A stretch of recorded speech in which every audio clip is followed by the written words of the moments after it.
Hi, this is Tom Wakechild.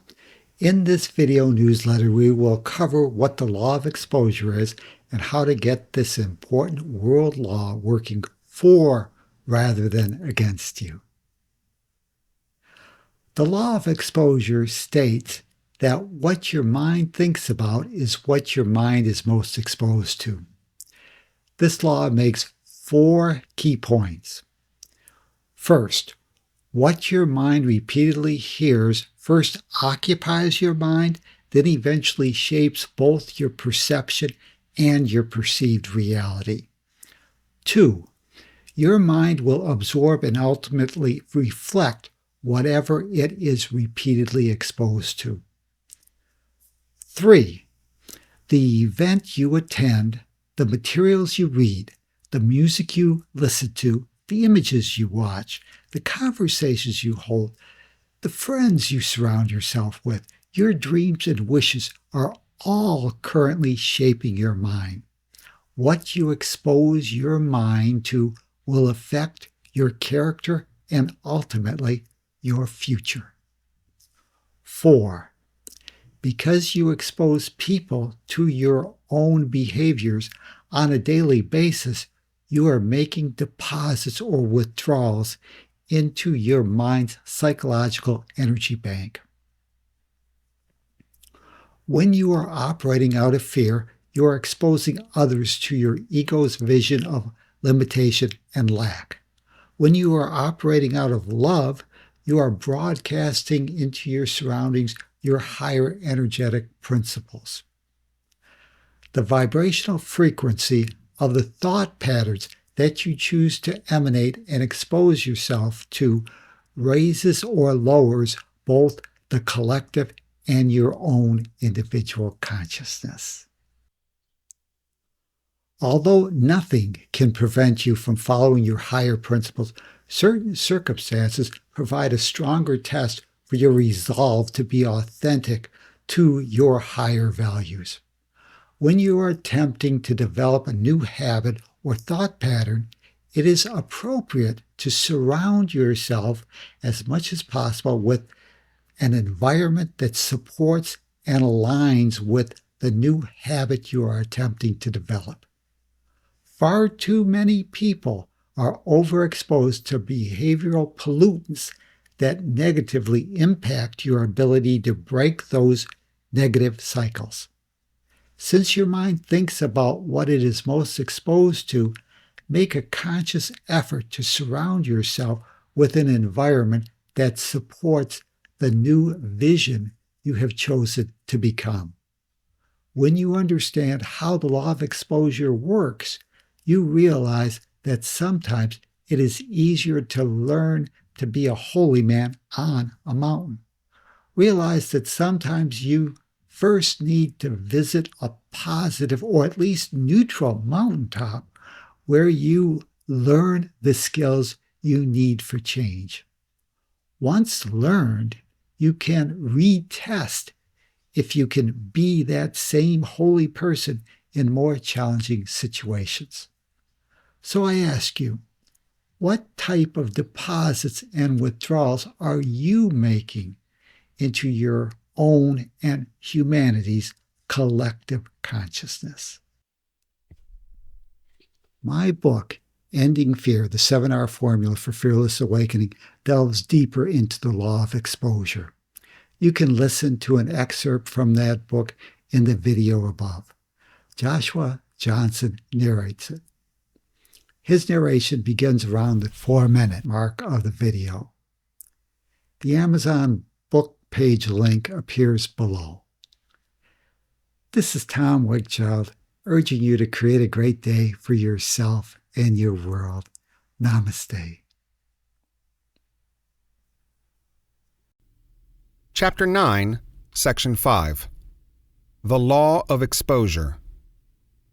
Although you are not 100% responsible for the conditions and circumstances that swirl around you, this does not mean that you have no responsibility as to where and what you choose to focus your attention upon. Events are triggered on the basis of the larger collective consciousness. Each individual is adding something to the mix, but is not in control of the entire event. Because you alone determine where you will place your attention, you need to be aware of the law of exposure. The law of exposure states that what your mind thinks about is what your mind is most exposed to. This law states that 1. What your mind repeatedly hears first occupies your mind, and then eventually both shapes your perception and thus your reality. 2. Your mind will absorb and ultimately reflect whatever it is repeatedly exposed to. 3.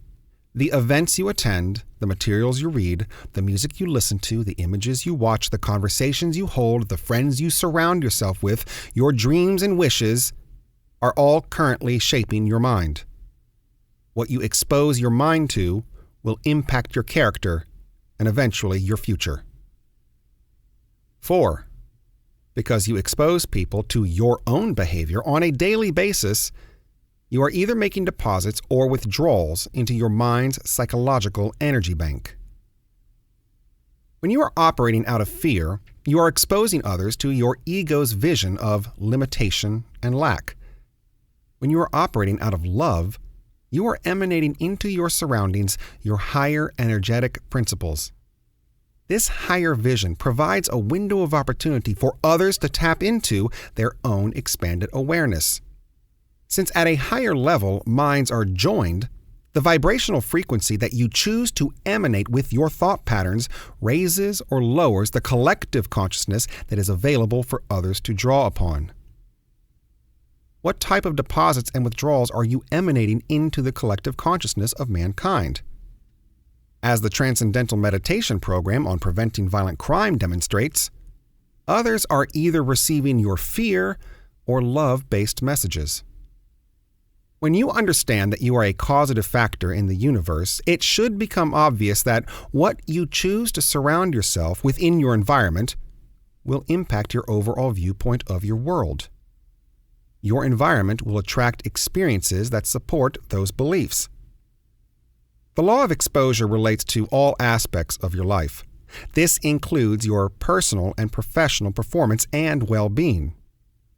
On a practical level, if you choose to surround yourself with negative, fear-based people, you are choosing to expose yourself on a collective consciousness basis to those same negative thought patterns that they generate and attract into their lives. If their thought patterns do not align with your higher vision of who you are choosing to become, they send contradictory signals out into the universe. The collective consciousness that you choose to surround yourself with will influence the circumstances that appear in your life. By choosing to expose yourself to a polluted, fear-based environment, you are decreasing the likelihood of responding to those circumstances in a loving way. Although nothing can prevent you from following your higher principles, certain circumstances provide a stronger test of your resolve to be authentic to your higher values. When you are attempting to develop a new habit or thought pattern, it is appropriate to surround yourself as much as possible with an environment that supports and aligns with the new habit you are attempting to develop. It is obvious that if you are first attempting to break your dependency on alcohol, it would be wise to stop visiting drinking establishments. It may not be as obvious that remaining in the company of your drinking buddies will not support your new goal. Anything that lacks integrity or is inconsistent with that new you is a source of pollution that corrodes your resolve and good intentions. Far too many people are overexposed to behavioral pollutants that negatively impact their ability to break those negative cycles.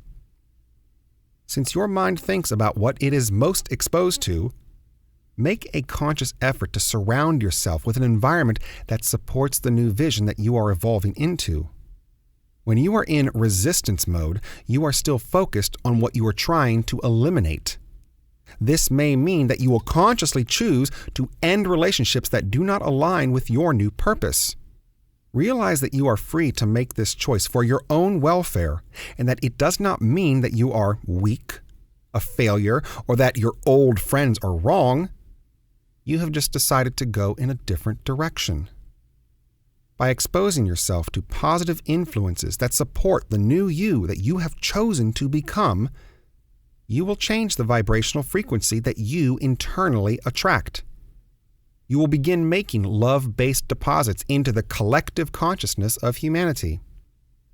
During this transformational process, it is wise to align yourself with conditions that are supportive of that new identity.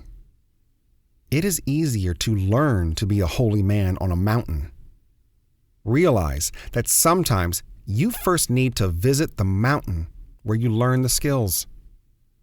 Once learned, you can retest if you can be a holy man for the town.